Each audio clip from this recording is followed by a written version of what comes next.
Hello, everybody, and welcome to week 2 of Aurora Esports. We got two matches going on, but we're going to be focusing in on one, the New Zealand Numbys versus the Moonlit Foxes. And this is going to be a fairly exciting match. The Numbys obviously considered one of the top teams within the league. They're known for their real sniper prowess and some unique off-rolling potentials. Well, the Moonlit Foxes take a different approach to the league. They will stack up their support line with some of the most versatile players, and they're going to be able to play around too. So I think this battle is going to be a battle that is won by flexibility. It's going to be won by what decisions these players are making, as we're going to wait to get into the first match.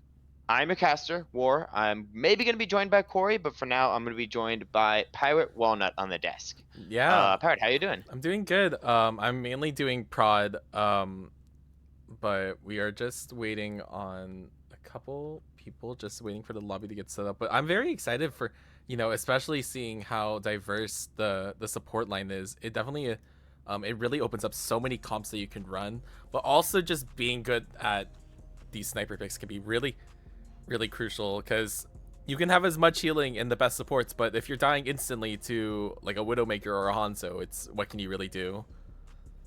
Yeah, the Numbys with it's gonna be Kevin on the Widowmaker. In his signups, he said word for word, "I want to play Widow." Only signed up for DPS. I mean, some people sign up for all the roles. Some people sign up for only one role. He signed up for only DPS, and he said only Widow. So he's gonna be locked in to either Widow, Hanzo, or Ashe for these maps. Which on maps like New Junk City, you wonder, okay, is there a disadvantage that we can maybe exploit? Can we potentially do a bit more dive against him because he is only going to be on this sniper type pick? Yeah, it could be a little bit if they find out a way to get to challenge that sniper, it might be a bit hard if they're not comfortable on other picks and being able to swap, especially with how much like nowadays that Overwatch is a very big, swapping game. So it could be something that could be a hinder for them. Definitely could be a hinder, as we're still waiting for a couple players to join up in the lobby, actually populate this game. But on the other side, with the Moonlit Foxes, I do want to highlight Fedora Master, as I believe signed up primarily as support, but he's going to be going for this flexible award. And with a flexible award, from what I understand is, and this is just from what I've heard from other people, so if Fedora, you're not doing this, all bad on me. What the flex award is just playing on all different roles and doing all different things for your team. And in their first match, Fedora started out on the support and then moved over to the DPS. And he's known as one of, if not the best Torbs in the league. So he definitely has that duality and that ability to play on all roles. But to highlight some of the other players on the Moonlit Foxes, you're going to have the Nort and Drew, who are going to be their DPS slash tank players, which are roles that they, I guess, are kind of new in. Usually you're going to be seeing Drew on the support and then Nort sometimes on the tank, but also maybe towards the DPS support. They're very flexible players, but this time they're going to be starting out on tank slash support. So it's going to be an interesting task for them to try to keep up with a amazing tank like Dyer. I've played against him and he's exceptional. And also the probably the scariest DPS line of Sidon and Kevin. Yeah, to be quite honest, I am a bit new to the league, but I'm very excited, especially as someone who has played competitively. I used to play competitively on PS4. I did a little bit of Open Division, and I also used to play a little bit of Collegiate. I'm really excited to see some of these teams, especially at the start of season 4. There's a lot, knowing this community, they definitely know each other. So I feel like some of these tactics, there's a lot of potential to be had for new strategies to come up, and I'm certainly excited to see.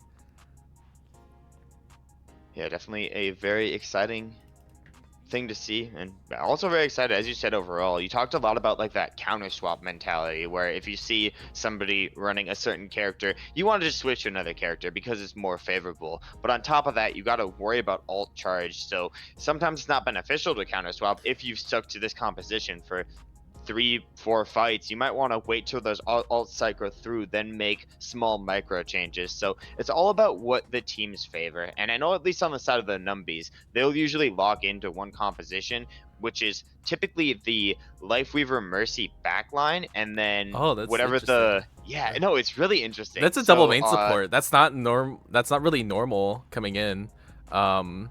Usually a lot of teams would want to have that, that one main support, one flex support, but especially coming into Overwatch, we do have more diverse comps. We've seen double flex support be meta with like the Kiri, like with Kiri, or not even Kiri, like on a Zen has been something that has been prevalent for especially the earlier seasons, but we've also seen you know like Lifeweaver Mercy is something as a comp that I've actually seen a lot, especially in some of my GM lobbies. So yeah, the new thing about Jack, who is the team captain of the Numbys, is he said, okay, I want to play Mercy this season. He started the draft thinking, okay, I want to put myself in the position to play Mercy. And the draft did not go the way he expected. As somebody who was also a captain, also seeing who he was drafting on, he was bidding directly against me. And I stole a lot of the picks that he had at that point in time. And I feel very, very bad for it, but I think he does not feel bad about the team he has right now. Numby's considered one of the best teams in the league,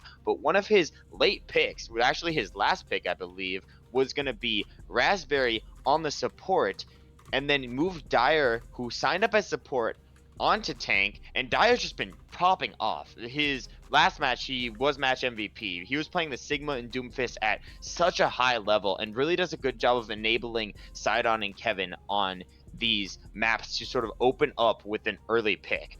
But then Jack says, okay, then we'll just have me and Raspberry on the backline. What does Raspberry play? Lifeweaver. What do I want to play? Mercy. We'll do it. So they're willing to be flexible. They definitely are flexible, but Mercy and Lifeweaver are more of their like picks that they feel most comfortable with and want to play because they're going to have the most fun on those. and honestly, as in my opinion, especially in the game of Overwatch, there's, while you can swap and probably play the best like comp you can play against for another team, honestly, as simple as it can be, if you just play better, then you don't have an issue with it. Like that's the mentality that I've used, and that's how I climbed for like 20 seasons.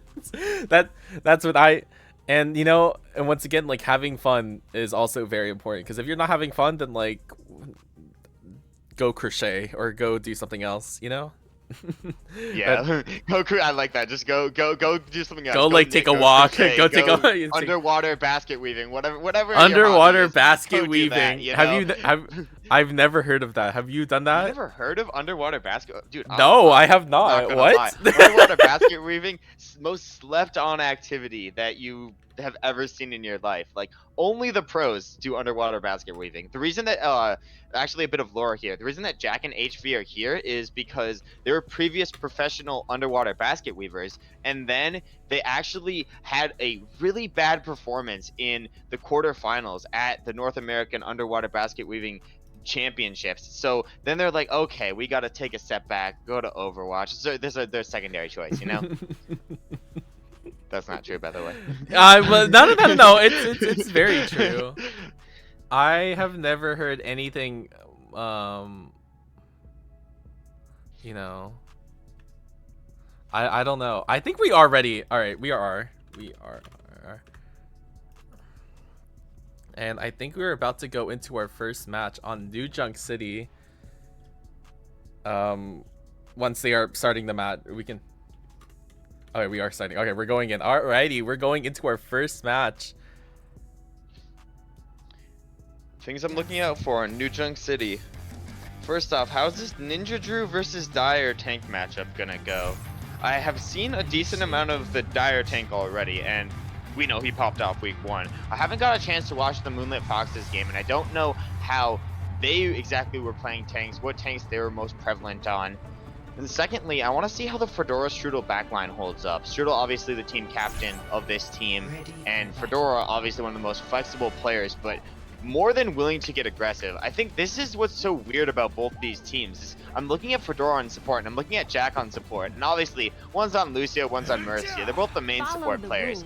They will also just sometimes find themselves in the backline of the enemies. I wouldn't be surprised if they try to take the 1v1s against the DPSs just because they think they're better. But as we see, starting out here, we got a Jungle Queen comp versus the Sigma. Yeah, we are gonna be seeing like two different comps, you know, especially going in. Foxes are gonna be going very aggressive with this rush comp compared to, you know, this poke comp that we have with the side of Numbys. So we'll see what happens. Dynamite coming out, not gonna be finding anything, but you know, Ninja trying to find some space. The wall comes out. The Sigma is stuck. They're rushing in, but the life grip comes out. But Jack is stuck. Oh, he's able to get out, but they do lose Raspberry. Kevin trying to fight for his life right now, and with that early pick on that Life Weaver, they do have to back up. Thing about the Numbys composition here. I mean, it's all about spreading yourselves out and seeing what pressure you can put on the Foxes. But if the Foxes just decide they can isolate one person and just simply dive on them, this should take damage. It doesn't really come into play, as the Foxes are actually going to push straight through here, taking a ton of space and getting the pick onto Kevin. We talked about him only running sniper players, and that means they're not going to be able to find as much space. False Bomb already comes out from side on, but doesn't find anything. It's gonna deny the block, and it's only the Numbys going down in the elimination feed so far. The team's just doing a great job of just steamrolling through everything that the Numbys are bringing to them, and Raspberry's actually gonna be switching over to the Moira. Yeah, I mean, especially, I honestly think, in my opinion, I would personally swap out this Tracer, especially with how fast that they're playing this comp. You aren't really getting value on this Tracer in your backline, especially if the Tracer is, you know, if they already just run on your team. Like, if they already get a pick, it doesn't really matter. We already see the Kitsune coming in from Strudel, but we do lose the Blizzard from Raz, getting a nice kill. They do have the touch point, and inside on does get the point. Yeah, that's a big pivot from side on. Yeah. Bob's going to be invested on the point as well. That's going to be Kevin creating space for Dire, finding a couple picks on point. And this is just going to be a clean wipe on to the Foxes. They didn't have Nort going into that fight, and that's showing heavily as they didn't have any way of really zoning off that Bob ultimate. Yeah, I mean, losing that Blizzard early on, that was their win condition. It's a little unfortunate. And now that, you know, now that Numbys is set up, this is going to be a little bit hard for them to walk through, I would say. Yeah, that's the advantage to running this more pokey composition where you have that Tracer to sort of put pressure on the backline, where you have Kevin to just off-angle a spot, basically. You have the ability to create a lot of space on different angles, but Sidon, HB, both creating space individually. Sidon with multiple picks, though. Jax going for the res onto Kevin, actually manages to stick it right through HB. And Numbys are going to clean up HB and likely going to be taking this first point through. Yeah, I mean, you can see how hard, like, now that this Tracer has space and, you know, can control the tempo, they are able to get that first point. Numbys taking it from 99 to 0 is something, you know, it's a little heartbreaking if you're the Foxes, you know, losing that first map after holding for so well. But we may be seeing a fight in middle, or they just walk the point. But it looks like Foxes is looking for a fight. Trying to look for that Mercy, still chasing, but a nice flux from Dire, forcing out the beat. But you know, Dire is a little bit sectioned off from his team, and you're gonna see Fedora coming in. They do lose the Reaper. They are a little bit, they're still together, but this Ashe is a little bit in danger. They do lose the Ashe, and the Mercy is about to might get taken out, and they will be, but Numbys is going to take the point, but the Fox does have that, you know, that man advantage. I'm kidding, actually, losing the Lucio very early on. The Dire fighting for his life. The Colas go. Never mind. Alrighty. Well, it may be a Fox's takeover, to say at least. I don't kind of stall as much as we can, but you know, can't stay for too long. But Jack actually finds that res on the Dire though, so the Numbys have the ability to kind of push back into this. Yeah, and looks like Ninja Drew and the rest of the Moonlight Foxes, they're gonna kind of want this. The Bob is actually set into such an awkward position. That's such a good Bob because it basically forces you out from any angle possible. The Foxes are just surrounded, trying to deal the damage to the Bob, and of course Jack's just going in with the Mercy Pocket, doing his best. Sidon with a 2K Pulse Bomb. And they get the res. Massive. Jack's coming back, gets Dire back up. Sidon finds 3. Now they're on the point. Now they've forced out Ninja Drew, and that's going to be a very nice flip for the Numbys. You know, it looked like a fight win for them, but you know, they were able to maintain, and especially Sidon getting that double with the pulse, as well as, you know, Jack getting that res. They really turned it around, and damn, that is just really unfortunate for them. But they do have that. They don't have a cleanse for this rampage off on the side of Numbys, so they could be getting, Ninja could get a really good ult right now. They're definitely looking to go for it as a team. They have to be so scared about this. They need to identify where every person is, but Ninja, big rampage, that's gonna catch 3. Kevin's gonna be the first one caught out by that, and so is Jack. Raspberry falls as well. That's gonna be no support down on point. Sidon trying to do his best heroics.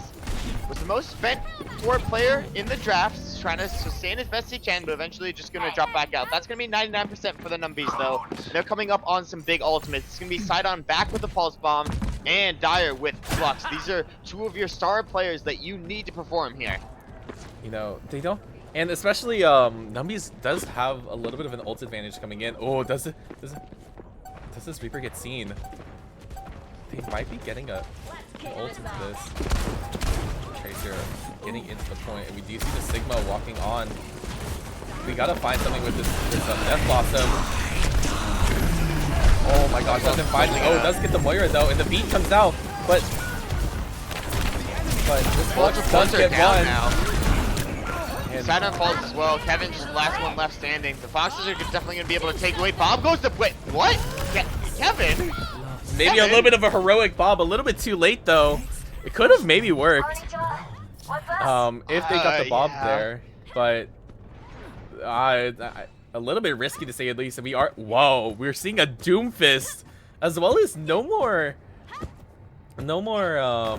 Mercy on the side of Numbys. We are going to see Jack onto the Kiriko, realizing that Rampage was kind of is real annoying to say at least, and wants to be able to cleanse it.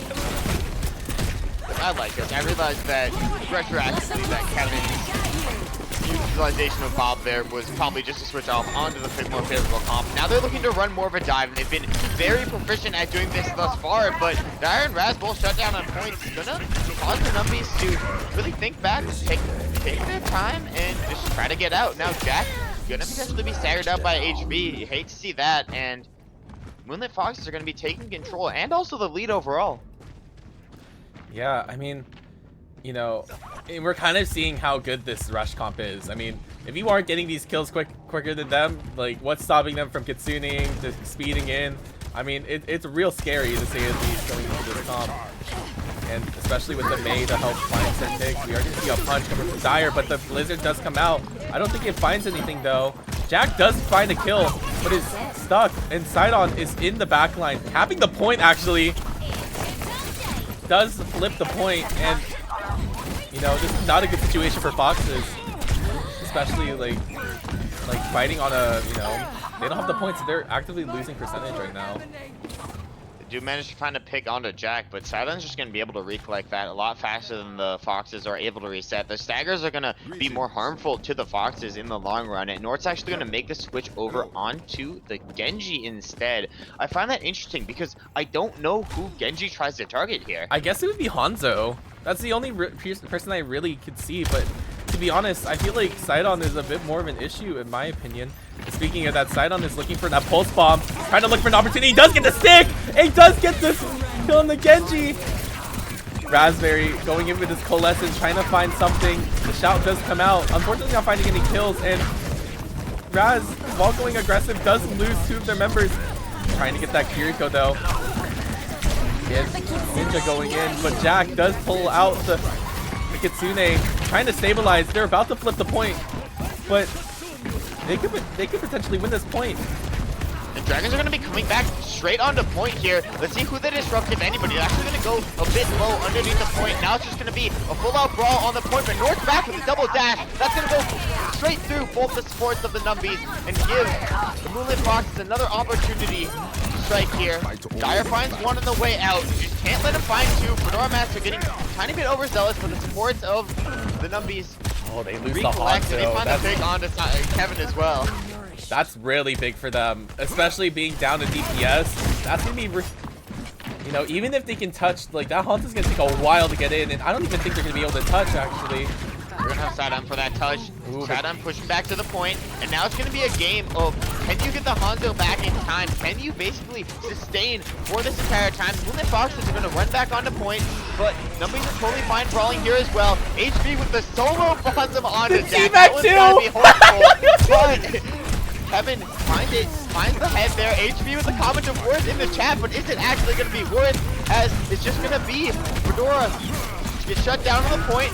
Nort is pick onto one. It's a 1v1 towards the point. Actually, 2v1. The DPSs of the Numbys are going to be able to win it out, though. And that was a very close fight. I know that was probably definitely worth it for HB's mental, but I'm wondering if there's a better place to use that. No, there definitely was a better ultimate. play. But you know what? You got to assert your dominance sometimes. And I think, you know, might have made the right decision, in my opinion, for that ego play. But unfortunately, you do lose the point for that. So we're going to see Sidon looking for an angle.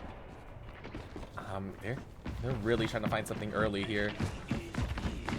Being able to scout for the team as well. And trying to go on for Nord, but they do lose Jack very early. Do trade out the Kirikos though. Dragons comes out, but we see Ninja going for the Hanzo. The Hanzo does not know. Oh, but the Doomfist comes in to save, but we do get a kill onto the Moira.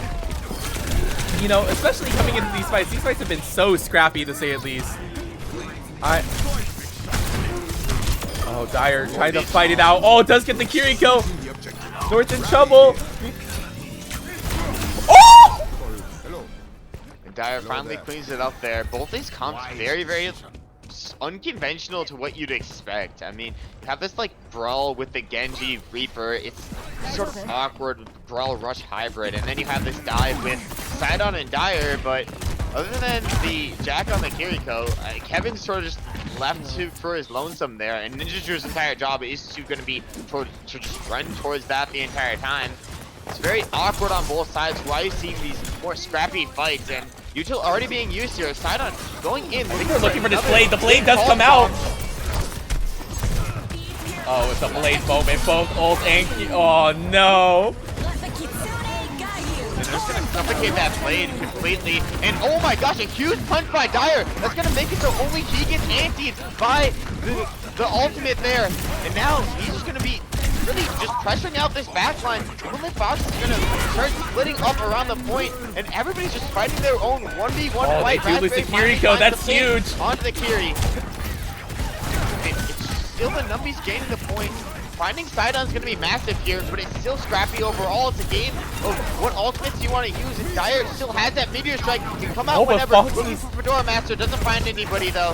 Eventually he's going to get shut down towards point. He's going to be sent outwards.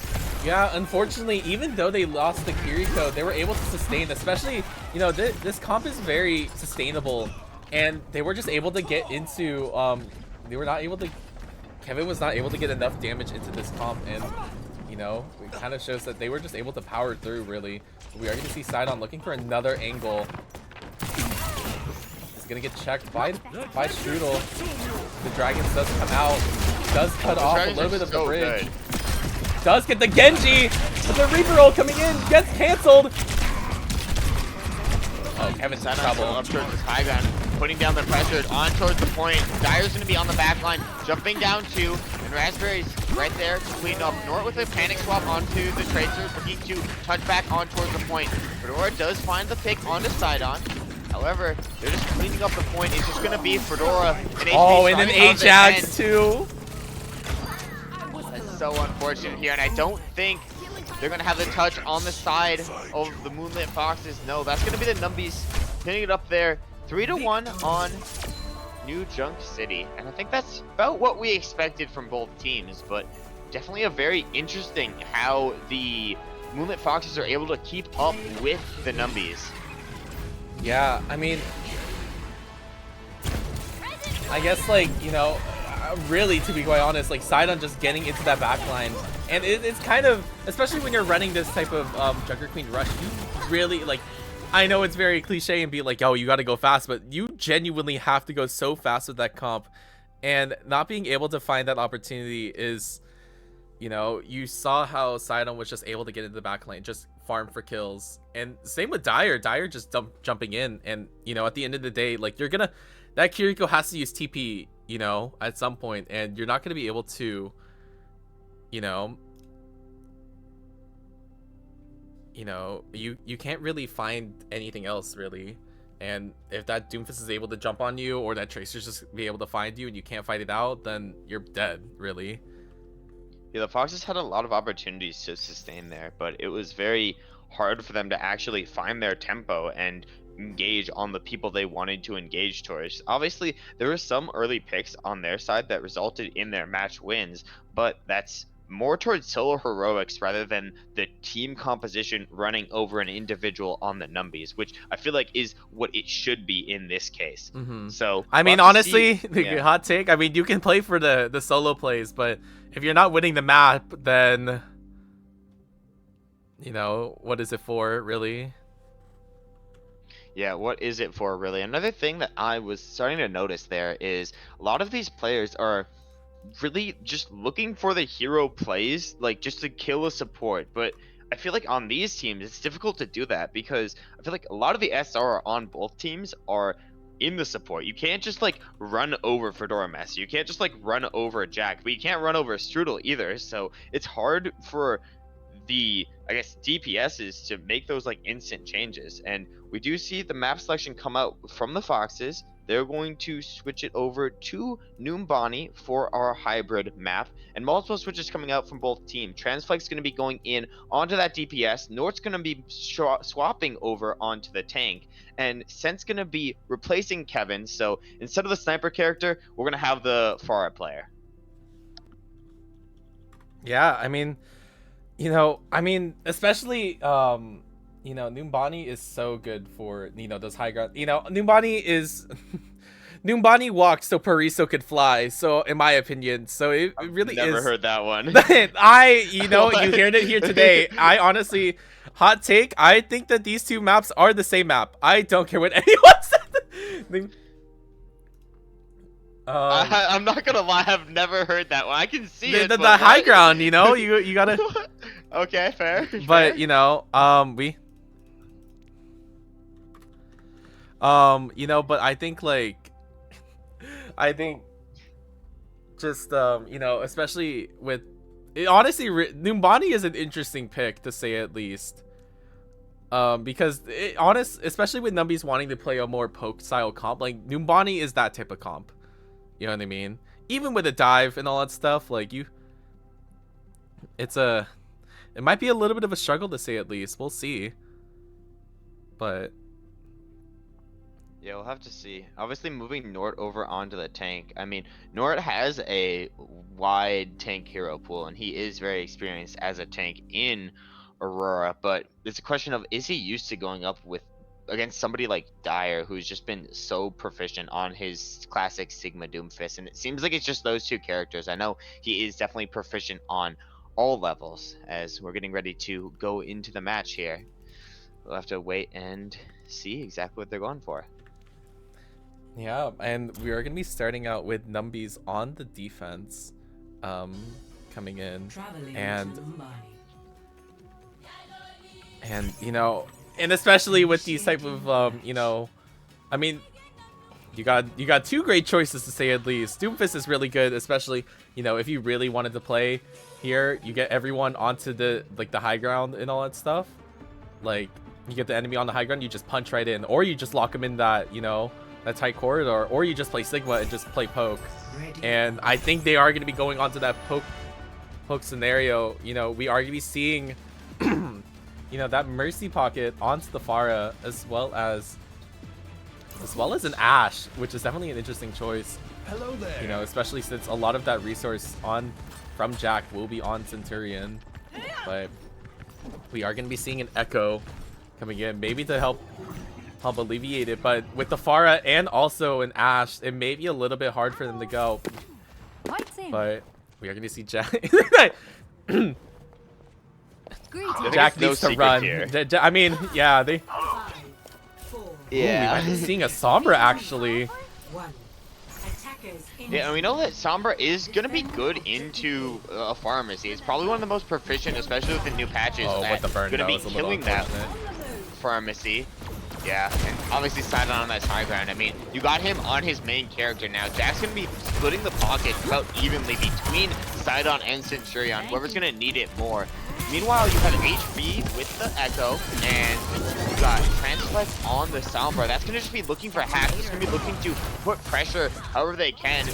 Numbys have a really good control of these high ground positions, and it's going to be so hard for North to directly pressure and continuously pressure this far just because of the fly ability. So it's all going to be on the back of HB to see what positioning he's able to get. Nice try with the coach gun from Sidon to really keep them down, and they're doing a good job of it so far, but Sidon's actually going to be the first one to find the pick onto HB. I would honestly recommend a D.Va coming into this comp, you know, especially with how much stuff you really need to eat, like the Pharah rockets. Like, there's so much that, and especially with how easy it is for them to deny this dive from Winston. Like, I feel like a D.Va would probably do, like, way more. But we are going to see HP on a flank.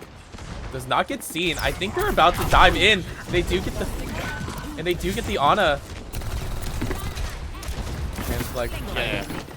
Trying to find an opportunity. That's the difficult thing about this composition is it's sort of resting it all on keeping Raspberry up in the backline, but it's going to be so hard to do that. Now the Bob's been put in such a helpless position. It's not going to do anything on the point. Obviously, Dyer's still up, eventually shut down. Obviously, Sidon is going to be able to back out, but if the support line of the Numbys fall, it's so hard for them to sort of regroup off that. Even if Jack like goes for the res.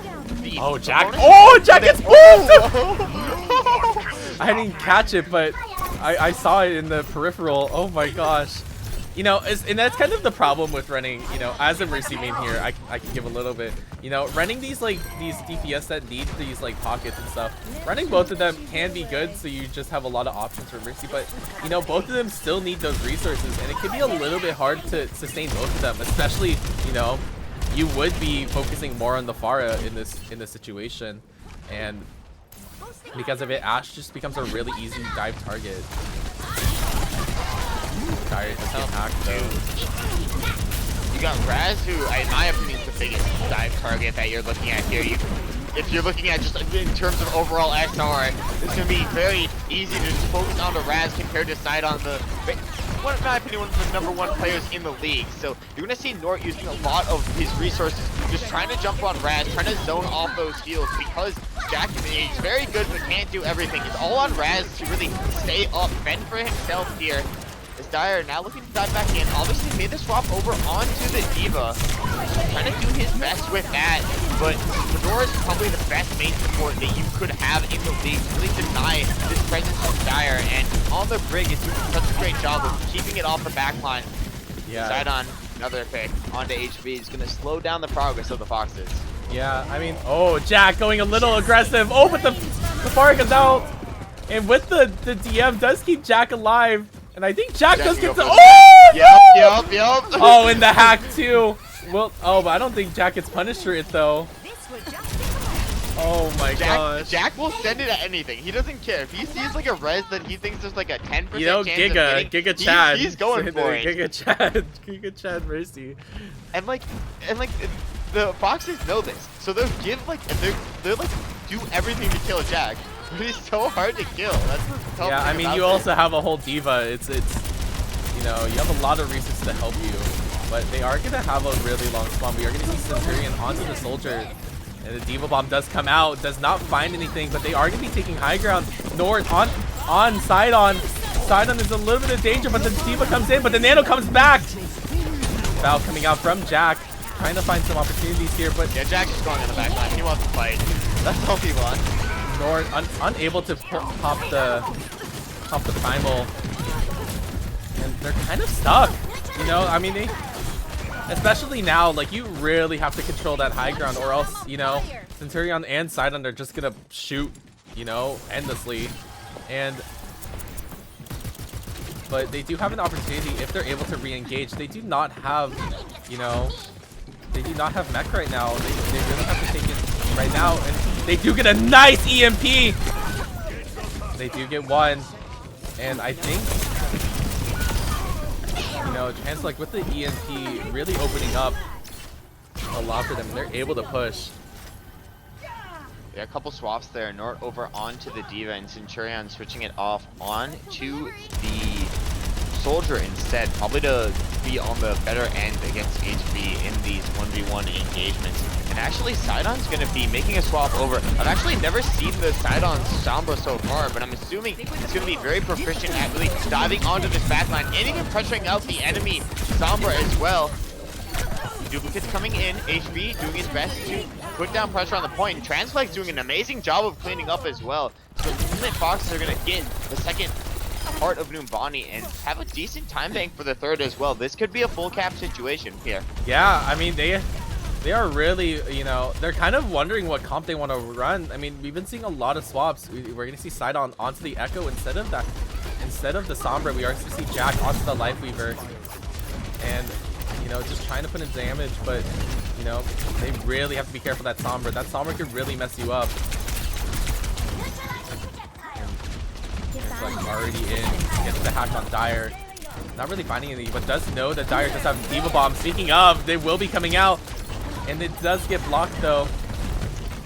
Yeah, Fedora with an amazing counter rally there. Now he's engaging on towards Dire, but it's going to be Centurion with the visor here to put down the pressure, and a great anti-nade came in from Raspberry, as well as that nano onto Sense that gives him so much power, but nobody's going to find anything from this, and York's just going to send the Diva Bomb into the backline, zone out the Numbys for just a moment, but not going to be able to find anything from this. So multiple ults used on either side. No advantage gained just yet.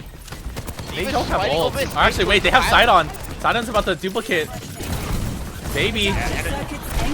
Another big anti-nade onto North is going to likely result in the DMAC, but no, North just gets out by the skin of his teeth there, and Centurion's actually going to be the first one to go down. So now it's on Dire, and now it's on Sidon. The duplicate doesn't find anything though. Dire gets one on the backline, and Tree of Life is up on the point. It's going to be great for the Numbys to hold this angle and put down a ton of pressure. Now they force everybody into the room, but there's a break in there. That room is so good for them. Do all that much. Dire has to be very careful walking in there, but you know, fortunately is able to clean. Oh, but does lose the mech though.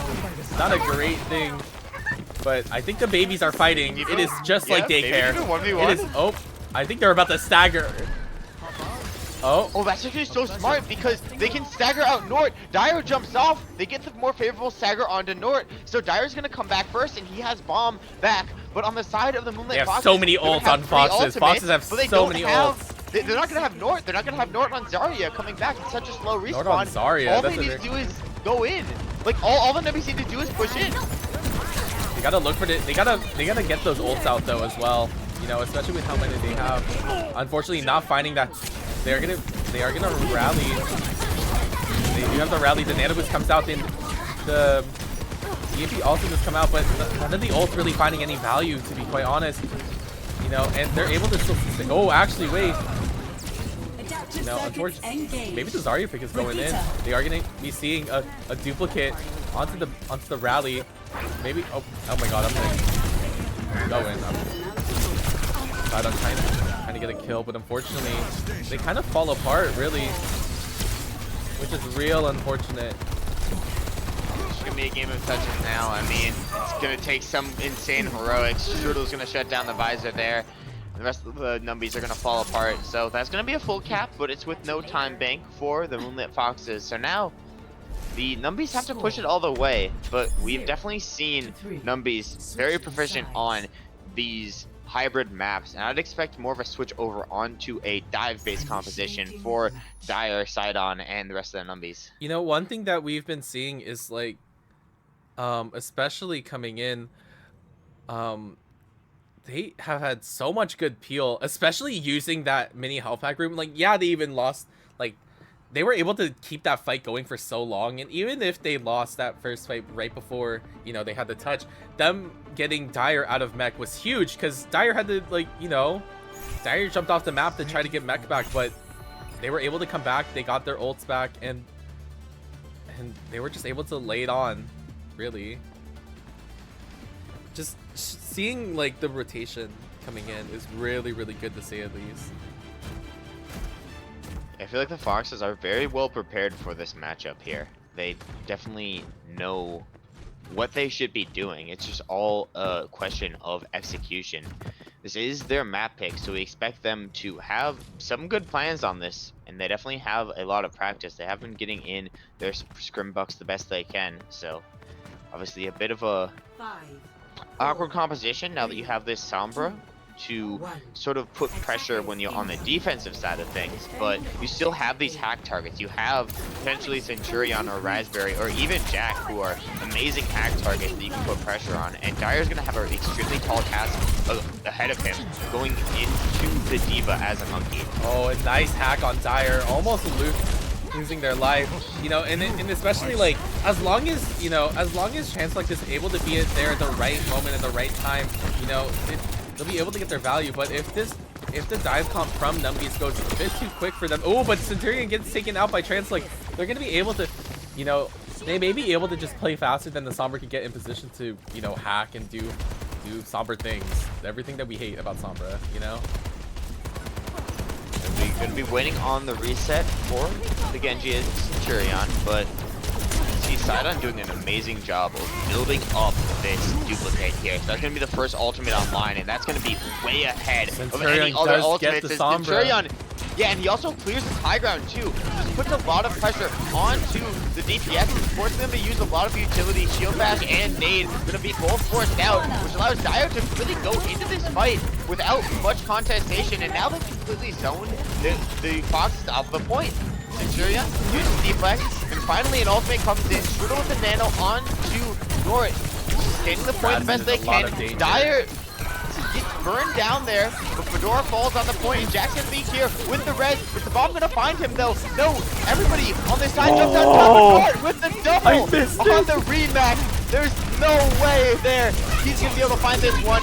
Dyer's back on the point. He's almost gonna have Primal, but doesn't want to activate it there. He doesn't want to risk losing it towards that point. So a lot of ultimates forced out towards either side, but I don't even know. I think that's going to be a bit more favor of the Numbys just because they got 2 ticks on the point and they only used 2 ultimates. They're coming back with this Primal Rage, which can do a lot. They do have a Nano Blade as well. A Nano Blade's about to come up as well.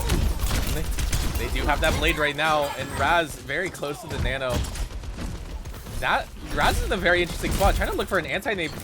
Does force out nade from Strudel, but he's gonna get hacked. Oh, does get the nice sleep, but unfortunately does die. Jack does go for the res though, and they do lose Genji though. A bit unfortunate, trying to go for a little bit of a hero play. It's tough because now you don't have that Nano Blade for this fight. You gotta reset, take a completely new fight here. And now you're coming up on EMP, which can basically shut down like any of these ultimates, not directly, but it can put down a lot of pressure for a while. So you have Translect setting up for the right time to go might in be with in the wrong that. Position if they do take this fight right now. The Nano Blade does come out. Let's see what happens. Oh, I don't think it'll be finding anything. Oh, it doesn't. Oh, and Fedora doing such a good job with that rally. Not only does he find Jack, he booms Centurion off the high ground, guarantees no value from that blade, and that's going to be duplicate used as well too. 4 ultimates from the Numbys, and they get almost no success from it, all countered out by the double support ultimate of the Moonlit Foxes. And now we're entering one fight territory, Pirate, and it's all gonna be on the back of this Jack Velk, and he can't really do anything. You can't make it. You gotta find something. You gotta find a nice anti-nade. You have to find a real nice. Oh, but they're going to Lucio actually. This might be a bit of a misplay here.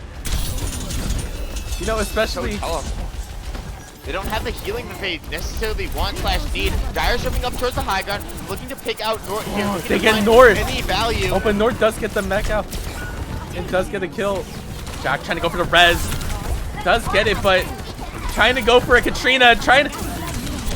But the EMP comes out, and I think the dream is over. Oh my gosh. It's like they aren't even trying. We are 1-1 Moonlight Foxes and New Zealand Numbys. I did not expect that hold from the Moonlight Foxes there.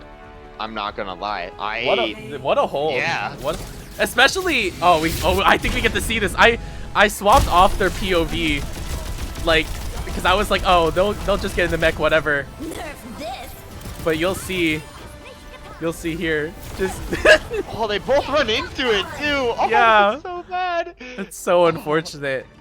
And if you are, you know, Numbys, especially Centurion and Jack, oh, you're gonna be feeling that in the morning, to say at least. You are definitely feeling it, to say at least. But a really, really great map. I honestly thought Numbys would really take it, and to be honest, Numbys did fall into that Winston trap, and especially, you know, going against them, they needed to go onto that D.Va, to be quite honest. You know, that D.Va, like, the Winston was not really getting that much value on the dives, and it's a bit unfortunate, really, seeing that. I think we do have a map pick already. We're going to be heading over to Busan, and they're going to be subbing in Kevin for his characteristic Widowmaker for Busan. So, you know, that's really really good what for we expected. It really is Yeah. good for Busan, really. I mean, we coming in, you know, you have a lot of you know, all of these maps are really good for Widow. I mean, mecha base is a little bit iffy, but you know, we've seen what they can do on other comps and other characters, so it could work out. They're definitely more than willing to make those swaps over if you're the Numbys, but it feels like some of the swaps are really disconnected. They're sometimes gonna force specifically the supports of the Numbys to be running very weird and augmented comps, such as I guess Mercy, and they're on Mercy Lucio at the end of that map. I feel like that's not what it's not what you really want to run. It's not how you want to run in anything. I think that's like the worst support comp, but that's not the only time that's happened. Sometimes you have Jack on the Life Weaver when Raspberry is probably the person you want to be putting on the Life Weaver because they have the most experience on that, and have Jack, the higher SR player, be more on this carry flex support role. So it's more weird. It more comes down to nerves. As someone who has played, you know, sometimes like when you're on these type of nerves, like you do things that you normally wouldn't do in scrims or regular play, and it could be a lot, to say at least. I think the big thing that the Numbys had was that they were trying to go for a lot of hero plays, especially, you know, Raspberry going for a good nade, but you know, getting like not remembering that Sombra is a really big threat, and being taken out and kind of losing that opportunity and kind of losing that fight. Stuff like that can really mess you up on maps like Numbani and all these hybrid maps where you can stack ults very, very quickly, and you know, it's tough. It genuinely is such a tough like map to play. But yeah, I mean, definitely a very tough it's map. still 1-1 on the board. You know, you know, it could be anyone's game. You know, especially coming into this next map. Maybe Numbys takes this map. It is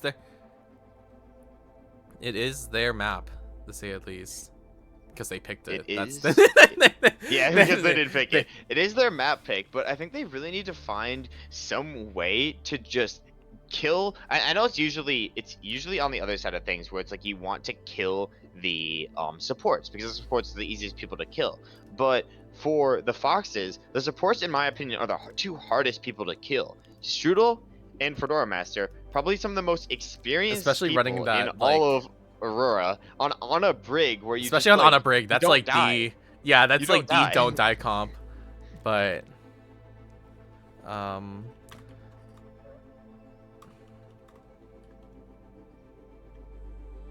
but yeah, I think we are ready to go into our next map. Just waiting. Yeah, and a couple of switches on the side of the Foxes too. They're gonna have Ninja Drew back over onto the tank and Nort on the DPS. So going back to what they're planning on map number 1. So I think we're gonna not be exactly expecting this like Junker Queen rush that they were running before. Probably something different. I just want to see a Rhine, maybe, if you're Ninja Drew. I'm not really sure. I'm so happy that you guys cannot see the match chat right now. Certainly stuff is happening, to say at least, but that doesn't matter because we are on our next map, coming onto Busan. You know, I honestly, this map grows on me. I used to hate this map. Like, where am I? Yeah, no, I spawned in like some weird Star Wars. Why am I so far? Yeah, you just have to like click on a person. Yeah, it's just weird like that. I'm making my way over though. I'm zooming over. Wait, I'm. Ready for battle. Oh, I have to like. Hold on 1 second.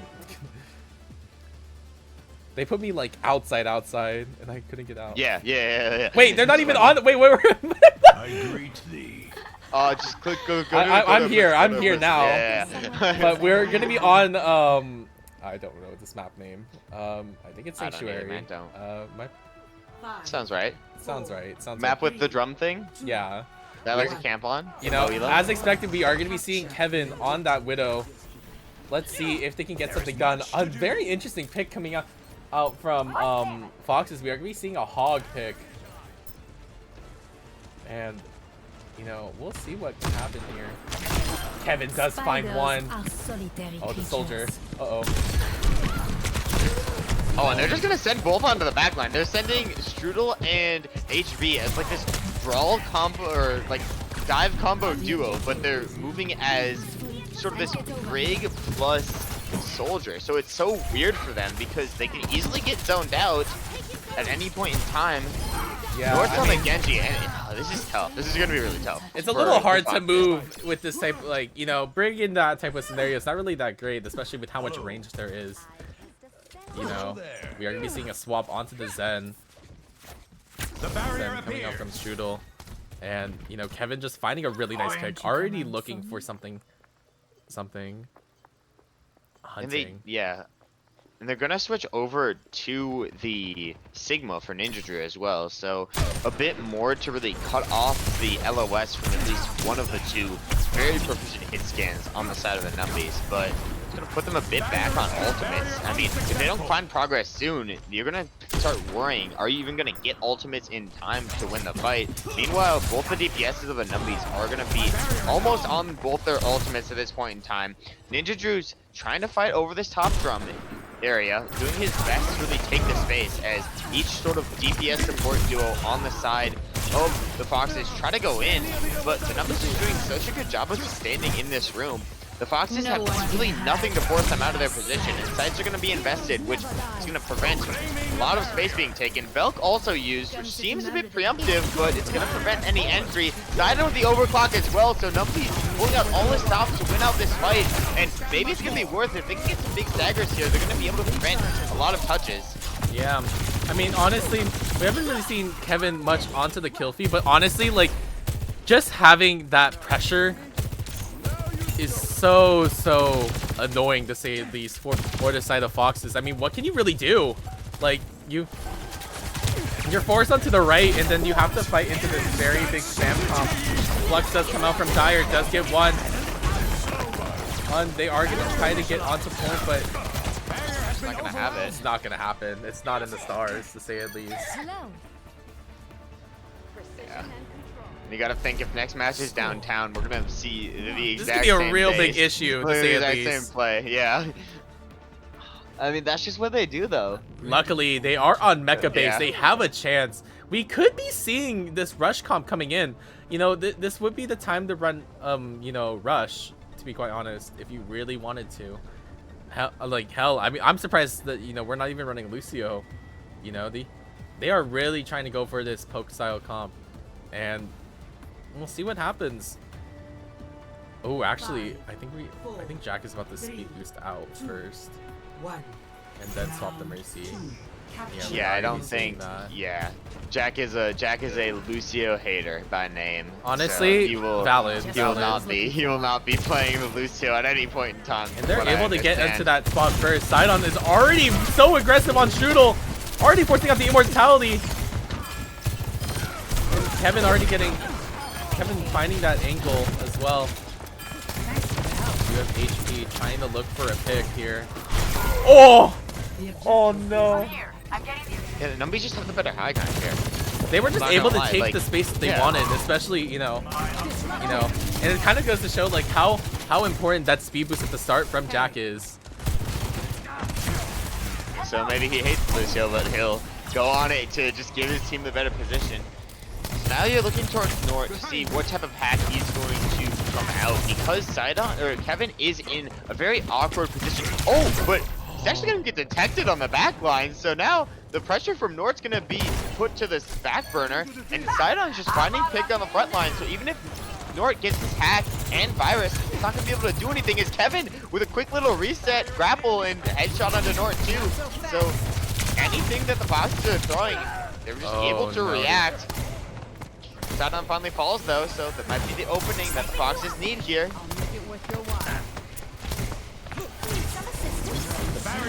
Jackie's going to pick that right up though. Yeah, they are holding the line down, to say at least. They do not have shield though. Dire's shield is broken, and the hack comes out from Nord. But they do have a flux about to come up right now. As long as it doesn't get canceled, this could be huge for them. Looking for it.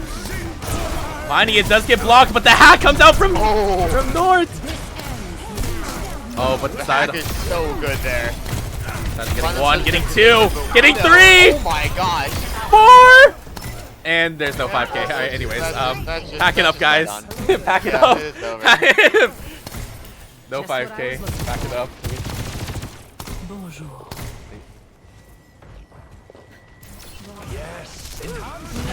Sidon's just like so uncontested here. There's really nothing that can scare him. I mean, another head tap from him is just gonna repeat even more in the favor. Nord tries to go for a hero play plus, catches Dire, but that's gonna be about it. And the window's gonna be right there by Raz to funnel everybody in. Yeah, that's not gonna be the best one, and no touch available for the Moonlight Foxes. Numbys are gonna take that one and take a 2-1 lead overall. Yeah, I mean, really, really tough matchup. I mean, I guess it was expected, you know. It was their that's the wrong one. This ends now. It was you know, especially coming in, you know, it is a little bit hard for you know, especially in these type of maps where it is very DPS like dominant. If you're not hitting those shots, or if you're not getting that space that you need for your DPS to, you know, click heads. I mean, we just saw how Sidon just like mopped the floor, to be quite honest. Yeah, but if you can find a map where your supports are just able to sustain, I mean, that's got to be the win condition for the Foxes. They just have to like stay alive and constantly be providing value. The Foxes keep trying to do these like 2-3 splits, take the space away from the Numbys, which in practice is like okay. It can work. The yeah. only issue is the Numbys are playing way too close for that. So they like, even if they find something, like you're just there with the grasp, you're there with the shield, you instantly res it, and you're just back as a 5-man squad. I don't want to know how many kills the Foxes got, because I don't think it was that many, and anything that was killed, it instantly got rezzed out. I mean, it was also just like, I mean, Sidon had the space. You really had to, in my opinion, you really had to find an opportunity on their tank line, to be quite honest, especially with how much like resources was going on Sidon. That could be a really good opportunity for you to rush in, like go on that JQ, go on that rush. You know, it's gonna be like, you know, if that Mercy's mainly trying to put on resources onto, you know, that onto Sidon, it could be an avenue where you go for the tank who may not have as much resources compared to you, and that's something that could have happened, to say at least. But it's tough because, I mean, Dire's just such a good tank. I mean, Dire did hold here and just having to like brawl, rush, whatever you want to call it, into that match. I don't know. They're gonna be going over to Shimbali Monastery. I think that's the best pick out of the 4 escort-based maps, because otherwise you're giving Kevin Sidon a sniper map. But at the same time, I don't know. It's just rough. It's just rough overall here, because escort is going to be more favored towards those DPS carries. Yeah, I mean, we are going to be going on to. We do have our next map. I forgot to swap it. I forgot to swap scenes. We're learning, guys. This is my first time. You're doing so good, by the way. I'm doing prod, I'm casting, I'm making sure, like, I feel like, you know, like that one photo of SpongeBob when he has to like take care of the clam. I know are you talking about the one where everything's like on fire? No. He has like the clam, okay. he's like taking care of the clam when like SpongeBob and Patrick become like parents, and like he's like ironing, he's cooking, he's like I don't know how to explain it. It's just a lot happening. It's okay. We'll be we'll be fine. We'll get it. We'll get it. We'll figure it out. The saving grace for the Foxes is they're gonna have to play Centurion here, so you don't have to deal with the Widow as much. So, yeah. Yeah, I mean, I guess that's all right. I think we are not swapping sides, but yeah, we are gonna be going on to Numbani or not Shambali. Same map. Honestly, map. Shambali's also kind of similar. Guys, once you play enough Overwatch, I'm telling you, map. all of them are the same map, just different colors. I'm telling you. I'm not crazy. I'm not. All of them? Wait, what? If you think about it, they're all the same map. Okay. I mean, we had Numbani, we had Pariso, and we had Shambali Monastery, and now we have like everything. So, yeah. Apparently, every map is the same, guys. These are my hot takes. Okay, like, we gotta make sure we gotta keep things a little interesting. Yeah. We need more hot takes on the cast. I think it's definitely adding some life to the cast. Is there normally not life? That's crazy to say. That's crazy. You heard it here first. There is no life in Aurora. Hang on. Let me pitch what I pitched in lounge before, okay? That's let me pitch crazy. what I pitched, all right? That's crazy. This is a war exclusive take. We need more showmances in Aurora Esports. All I'm saying, like more romance, more showmance. That's all I'm saying. Like, more romance. Yeah, romance. That's what I'm saying. I want to be catching up with the gossip as I go. If my Overwatch League people are not kissing, what's the point? That is so true, so based. Oh, no. I cannot believe this. You know, even if it's like small romance, like Jack and like a beam on Sidon, that can be romance, you know. You two should kiss. This is what I'm hearing. Jackson's spawn doors. Jack needs a run. Could be big. We're gonna be seeing pretty much the same comp coming in. And we are gonna be seeing, you know, a double flanker coming in on the side of Foxes. And you know, let's see what they can do. I mean, Transelect is already in position for this hack. I guess he's kind of waiting for an opportunity. He does get the virus onto Raz. It does force out the another attack coming in. We do HP in the backline. Does get Raz, but they do get the res very early. They do lose Jack as well. They're kind of falling apart, you know, using that Tracer as a pincer, to say the least, and they're just able to push in. They do lose. Yeah, this Tracer Sombra comp is just so good from HP and Transelect right now. That's putting down so much pressure. They even find out Sidon here, so now there's going to be Dire left on the point. They're going to clean him up too. That is a uncharacteristically fast take of this first corner here. That's going to be the hardest section of this map. So if they're able to find a bit more progress, you could see them capping first extremely quick. Yeah, I mean, they didn't get as much card progress, so they, like, Numbys does have more chances for this fight, but, you know, they're already taking control of that Mega on the left. Centurion trying to go in, but I mean, they're slowly dividing and conquering, but Sidon does get the nice kill onto Transelect. They just need to make sure that if you're the DPS of the Moonlight Foxes, you have to be executing on the same person at the exact same time. Otherwise, it's just going to get rezzed out. It's just going to get canceled out. Dire's so good at taking up some big plays when you need him most. And he's just going to lock down Cart, finds Nort, finds Strudel. So now it's just going to be the DPSs trying to sustain as best they can, but eventually HV has got to get shut down. Oh, a couple good dashes are going to get him out just barely. Jack definitely wants to. They definitely heard that though. They definitely heard that. They heard the health pack. They know where HP is. They're still looking.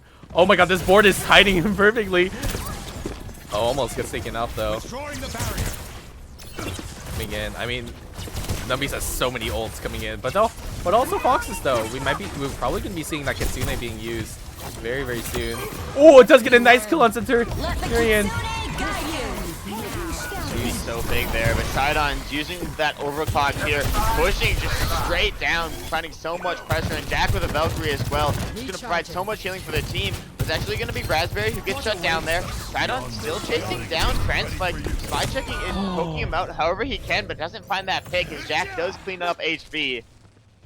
Yeah, I mean, we did see a really nice play off of Aurora, getting that nice kill onto, Centurion, and it was kind of in a really bad spot where if we do DP for a better Kitsune, then Jack gets a free res, and we saw it's just a really tough situation. We are going to see Transflight still in the back line, almost has that ult. We are going to see a nice ult and a nice hack. Centurion with the visor down towards point. Pink goes down. Dire and Centurion doing his best to stay up, and Jack with a hero res is gonna find Dire. Dire does have. Dire has ult. Dire has ult. Up, but they don't keep him up though. Now Dire looking to sustain however he can. Is gonna find Nort. Sidon goes down though, so now Dire in this 3v1 situation. 4v1 now as the rest of the team comes back. No, Pulse is gonna stake him down, and he's gonna mark the end. No, they're trying to stall. They're gonna try to stall. But the EMP does come out. An EMP onto the Kiriko. Not really things that you're seeing, but whatever gets the point, I guess. Oh, they do lose. They do lose the Tracer. And they're able to be swapping over onto the Diva here. Putting more pressure on towards the back line of the Numbys. But I haven't really found anything just yet. Both teams are working back with a couple staggers on either side. Aurora almost built up, and now officially going to be building up that rush. It's all about where he uses it, but Sidon's going to be the first one to pick. That shutdown's the flanker in Transflect. And now the Numbys going to be looking to aggress in, but Fedora's going to use the utility anyways. Flux comes in, catches two. Looking at me, comes out. And nade, but that's going to be a lot of the support utility used. So now the Numbys can look to go in. Centurion now onto the Cassidy. Dire can pick up the supports. So Foxes do have to get back here, but they're going to catch the DMAC over the building. And that's going to be massive just in terms of staggers. Jack just wants to fight this. He doesn't really care. He's going to be able to find the TP out though, and he does manage to jump back up with his teammates. Yeah, that's really not good to lose that mech, especially that late into the, the stall. It's gonna be a big stagger. Ooh, they do get one though. They do trade out with no mercy. If you're Transflight, you're happy with that trade. If you're Transflight, you are very happy with that trade. Opens them up a lot, and now you forced out the Suzu with a very good nade there. But no utility off of the side of Numbys, but they do have that. They do have the Kitsune to work off of, but they do lose Raz. HP in the backline still, or trying to get some more value onto the point now. Slowly taking some space. Sidon does have ult. They got to be real careful. They lose the mech and the Diva Bomb as well. They do get one. Find another. They're able to clean up. Oh, that was not basically everything there. HP got shot on accident. Oh, and they lose the mech too. Oh no. That's not good for them. Oh, Jack does get hacked, but gets out. Transflict has to touch, but I mean, they know where Transflict is coming from. They have to try to get on. They do get on, but is it gonna be worth it though? And a nano on the Tracer, but Tracer also gets taken out, and they kind of just have to stagger onto point. Really, a bit unfortunate. But they are able to push into that area, into, past first point, and honestly, that's one of the hardest things to do. Honestly, Overwatch is a hard game in general. Let's talk about the. Let's. Yeah, it is a very hard game in general, and I'm thinking about what the Moonlight Foxes have to do right now, and it's gonna be almost impossible. We've known the map I they wouldn't say got, impossible. It was If you a can, full horde on the Nubani, but I don't know here. Like you have so much time bank to really just throw yourself towards this first point. I mean, if you believe in yourself, I honestly, they have a lot of good chances. I mean, if they're able to, this first point, that Tracer Sombra could be a really, really good opportunity.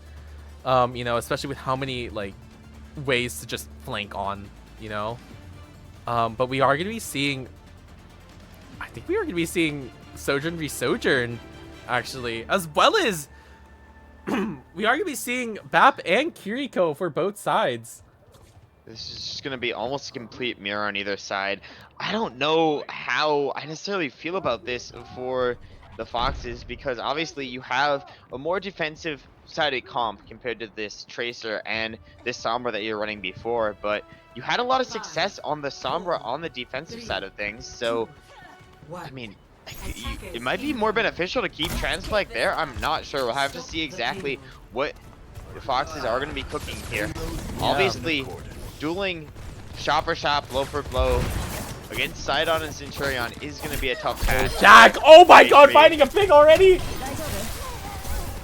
Yeah, and Jack doesn't care. Jack wants Winning to a 1v1. And the card progress is already there too. Nord either has to decide to fight Dire towards the outside or contest the point. They're not fighting even Dire going is to the contest option here. Yeah, but you keep Centurion on the point, you bring your entire team back, 4v4 fight straight up. Now you have Moonlight Foxes rotating towards the point, trying to catch them out, but Jack TP's over, back towards the rest of the team. Not gonna be able to find anything, and Centurion now running on Fedora, gets the second kill on Fedora thus far, and now both the supports of the Foxes are gonna be completely exploded. Staggers can come in too, as HP falls. Losing that Kiriko really early is really, really detrimental, to say at least. And oh, might be getting it doesn't get it. Oh, they know where the Sigma is now. Fedora knows.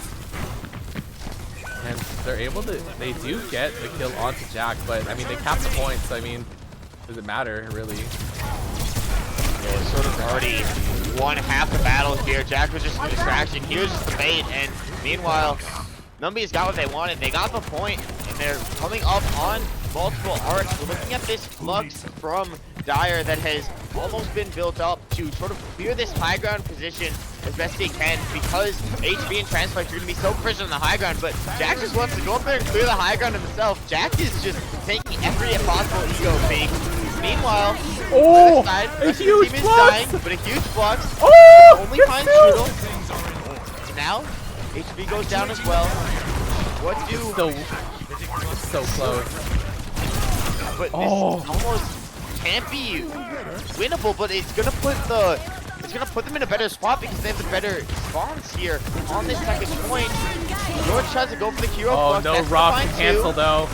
Does cancel the grasp, and nice, very nice lay off the North. Yeah, North an amazing hero play, and Fedora finds 2 as well, so it's gonna put a bit of a stall. Oh, they lose towards what they're doing. Oh no, Fedora. Oh no, that's not good. And they're already in the backline as well, looking for a kill onto Transflex. Jack does force out Jack's Suzu. Dire is on the Doom. And we are gonna see fighting against the Bell. Oh, but they do lose, that doesn't get as much value onto that overclock, but still able to at least get one while HP being able to clean both the high ground. But Fedora finding a nice play. Oh, but Jack cleaning it up. It's a bit messy for this fight. They kind of just need to regroup, to be quite honest. Yeah, if you're the Numbys right now, you regroup, you have this powerful out combination that you can basically flank up with in a visor coming up and the window from Raspberry. So you have all this potential. Only thing that can counter it out is this window from Strudel, which is definitely not to be slept on. Strudel, a very talented aimer, and the rest of the team can do a lot with that. Transflex now back over on to the Sombra. Definitely feeling a lot more comfortable with that, kind of calling targets, calling hacks. Numbys trying to take this space down towards point, but a good hack from Trans, like, gonna put down a bit of pressure. North doing a good job of really holding this corner, putting pressure and invalidating the space in the nice window. flux. Oh, but doesn't find anything. Centurion does get the sojourn. And the Visor's here. If this catches one more person, it's gonna spell disaster for the Foxes. Sidon's gonna be able to find North too. And Dyer's now allowed to exist in the background. That's going to clean up everybody on the side of the Foxes. Rushes there just as a speedy way to say GG's as the Numbys are going to take the map and the game. 3-2-1. 3-1. Wow. I mean, they were able to hold it for a pretty long time, but at the end of the day, they were gonna find ult at some point or find the angles too. Especially holding in that that middle corridor is very, very hard, especially because you're not really holding a great corner. And wow. I'm not gonna lie, a lot of people expected this from the Numbys to take it over the Foxes, but if you're the Foxes, you gotta be happy you took one nap off the Numbys there. It's the first time the Numbys are gonna get shut down, at least a little bit, but yeah, it's just overall good for the Numbys. They're moving on to 2-0 in the league. Yeah, I mean, kind of using, to be quite honest, kind of using the Foxes as a, I guess this is an example to be for the rest of the teams to be scared. To be quite honest, you better be scared. I'm, because these are like two of the top teams, correct? If I'm not mistaken. Numbys definitely are one of the top teams. Sorry, Foxes fans.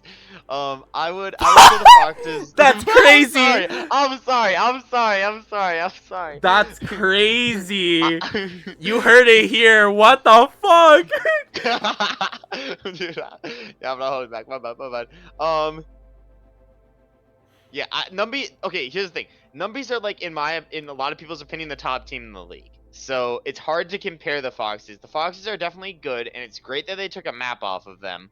But I think everybody expected the Numbys to win this match over the Foxes. I'm sorry. I mean, even then, the Foxes were able to get a really even taking a map off of the top teams is something that especially in these type of leagues, like if you get the same score, it comes down to map wins. So even getting a map win out of like a match that you're not really looked at to be winning is still something that is really good. And I still gotta hand it to them.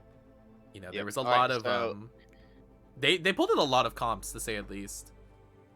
Yeah, now we gotta talk about, if I don't know if you're very experienced with this, but we have to select, after every match, we select the MVP from the winning team of the match. And then we're going to drag them in here for an MVP interview. So who do you think was the MVP on the... Ooh, I think we have to bring in Sidon. I think we have to. Yeah, I'd agree. Sidon has got to be the MVP. Obviously, a lot of talented players. I don't have the power to drag them in, unless you do. I sent a message to somebody who does have the power to oh, thank God. We can imagine. Guys, we're going to astral project them right now into the VC. Are you guys ready? All right. He's already here. Oh, that's crazy. Oh, whoa. I'm so powerful. We're so powerful. Oh, my gosh. Shut up, Riddle. Shut up. Actual go. Anyways, welcome. Hi, Sidon. Welcome Hello. in. Thank you. I don't know why I was about to be like, so state your name. Like it's like AA. It's like anonymous. Yeah, everybody. Yeah, at this point in time, everybody knows who Sidon is. Probably the most proficient DPSs in the league, and helped guide the Numbys to 2-0 overall in the league so far. Sidon, what are your thoughts on that match? First of all. I think we realized that we had a pretty good matchup here going into it. We were pretty confident. We stumbled a little bit on Numbani. I think we just tried to keep forcing something that wasn't working and didn't really try to adjust it all. And then I think once we realized that after, we started to pick up momentum again. So otherwise, we felt pretty good about that match. Yeah, I mean, especially, I think we could really see a click when, especially in in Busan. Busan was like mecha based, like you were kind of untouchable. And I guess like I guess going into like these type of matches, like what were you really like? What are the general strategies that you guys usually do? Like what are these thought processes? I mean, granted, I know that you guys usually run like 1 or 2 comps, but you know, there's always usually, you know, the game plan coming in. Were there any people that you were being careful of? Honestly, you know, if you wanted to be that person, were there any people that you were targeting specifically? Anything that you can think of? I don't think I was really targeting anyone specifically. I think our general game plan going in was, okay, we have Kevin, he's gonna like be playing these snipers. We try to keep him like on our off angle or like in the back so he can like create pressure so like the rest of our team can walk. And really, like, we don't play with a specific like target on their team in mind. Like we just go into fights, try to like pick out what opportunities we have and like collapse on that then. Like we don't target anyone in particular. All right. We're Was there finding out any- that everyone in Aurora is very nice. We're fine. Not me. I'm mean. I'm a Okay, villain. okay. We love we. I will find ways to pick The out this you are meanness the from token Sidon, I you are the promise token rude person in Aurora. Yep, that's me. I guess like, you know, especially at the start of the season, you know, what are some of your goals coming in? I mean, especially beating, you know, Foxes. What are your goals coming in? Are you know, besides winning, are there any things that you were like specifically looking forward, like just by yourself, like that everyone else, you don't have to care for everyone else on your team, okay? Like what is one of your goals? I kind of have 2 goals. One goal was to like play with some new players and try to just have some fun. So like it's been really nice playing with like Jack and with Dyer, and with Raz and Scent. Like all the spirits are high in VC and we're joking around a lot, so that's been like an enjoyable personal goal. But I think the one motivating factor that I have in this is that Scent said that they would try Honkai Star Rail if we win grand finals. So Oh. I really have the juice to get Scent playing. So Shit, we might have to like make you lose. We might have to make you lose. Wait, what? No, I want to see this. I want to see Sen play Honkai Star Rail. I'm not gonna Honkai lie. Star Rail, guys. We're not. Oh, wait, I can't. I should have mentioned this. We're not sponsored by Honkai Star Rail. Yeah. If I do you have to didn't ask- hear from me, yeah. but from a little birdie, you can get a free 5-star champion. 5-star hero right now. That's Not right now, interesting. next update. It's next update. Oh, next update, you can get a free. Moving. You know, I guess. You know what? I want to certify. What's the one team that you're most scared of? If you had to choose, this will be our final thing before we. If there are there I got any 2 teams more. that you I want to? got Are there 2 any more. teams I you got want to 2 more. mention? Oh, you have 2 more. Okay, this is my final one. Are there any teams that you want to mention? Either you're scared of them, you want to fight them, or you have shit to say. Oh. no, I don't really care. I'll play every single team and beat them all. Doesn't matter. I don't want to play Dongers though. I don't want to hurt Flambeau. Oh, that's a fair point. That's a fair point. Flashy Flambo in the chat, obviously. I don't think Sidon's scared of you, Flambo. I'm not gonna lie, but we'll have to wait and see That's until that crazy. matchup comes up.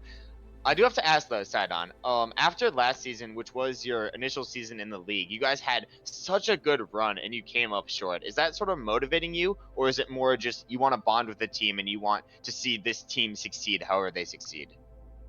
I just want to have fun with my team. I don't care if I get a ring. I don't really care if I don't get a ring. Like if I have fun, we win some games. That's really the end goal. So I love that mentality. Well, we are going to ask the age-old question, the question we always ask at the end of any Aurora Esports cast. Sidon, if you were not the MVP of the team, and you have to choose one person, who would be the MVP of your team today? I gotta pick Dyer. Dyer is just so underrated. If I could I don't- pick I 2, don't I get would it. have brought in Dyer as well. That's a. Dyer just deletes these teams. I don't understand it. Dyer in chat says Kevin snubbed, but we're not allowed to say that. We gotta force Sidon to pick one person. to just be, promote some villainy in the league. We got to see more of it. Villainy? That's we're actually got them now. Alright. Yep. But yeah, All right. I Well, think thank you very much, Sidon, for stopping by, and congratulations on your 3-1 victory as the New Zealand Numbys over the Moonlit Foxes. Thanks, y'all. Alrighty. alright. There he goes off into the abyss. Is there anything We usually just do like a sign off and then call it there. Well, yeah, that's what I'm saying. Do you want to say anything before we go? I mean, I'll say something if you want. Well, yeah, I mean, I have my thing, but I want to see if you want to go first. I was gonna say if you wanted to go first. I hate it here. I hate it here. Rock, paper, scissors. Rock. All right. Rock, paper. Just call it out. Just call it out. Yeah. Rock, paper, scissors, shoot. Rock. Scissors. All right, Okay, you go first. okay, You go fine. first. Yeah, all right. Yeah. I just want to say thank you everybody for stopping by. We had an insane amount of viewers and a lot of love in the chat for both teams. So lots of love throughout the league. Love to see it, and congratulations to the New Zealand Numbys on beating the Moonlit Foxes 3-1. I have very high aspirations for both teams, but I also got to say, as a villain, I'm preying on the downfall of everybody else. But I'll leave it to PirateWalnut to sign us out on his first Aurora Esports cast. Yeah, it was a lot of fun. It was a lot of fun watching the game. I can't wait for more rivalries to come. Friendly, not rude.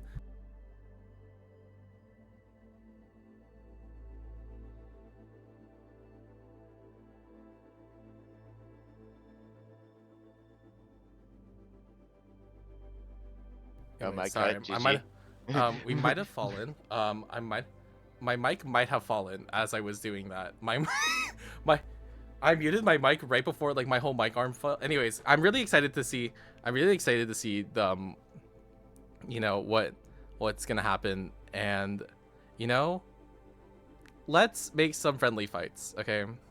And also maybe one day I will actually play one of these seasons if the stars align. Smile. So Maybe if we do if we go to the Carl, adding players in halfway through the season, we'll have to wait and see. anyways, you'll be seeing me when I have time. Anywho, bye. We're just gonna end it quick before I keep yapping. We gotta end it now before we just keep yapping. Anyways, Bye bye. bye.